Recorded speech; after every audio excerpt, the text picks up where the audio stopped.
Perlu teman-teman ketahui sekalian bahwasanya wartawan itu bekerja bukan untuk kepentingan.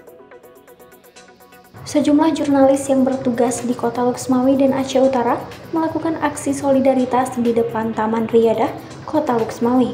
Aksi yang dikoordinir oleh Aliansi Jurnalis Independen tersebut juga turut diikuti Persatuan Wartawan Aceh, Ikatan Jurnalis Televisi, dan mahasiswa yang tergabung dalam Eksekutif Kota Liga Mahasiswa Demokrasi Indonesia.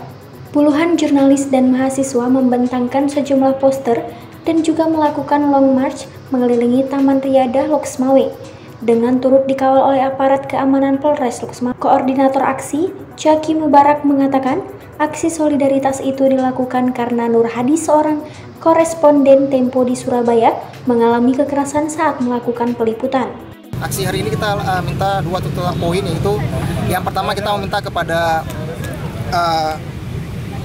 pihak keamanan untuk mengusut tuntas, ya, kepada Kapolri untuk mengusut tuntas terhadap Nur Hadi yang mendapat perlakuan kekerasan dan dihukum sesuai undang-undang yang berlaku di Republik Indonesia ini. Yang kedua, kita meminta profesionalisme terhadap Polri, ya, untuk melakukan penyidikan perkara ini, dan kita akan selalu dan kita siap mengawal kasus ini sampai tuntas.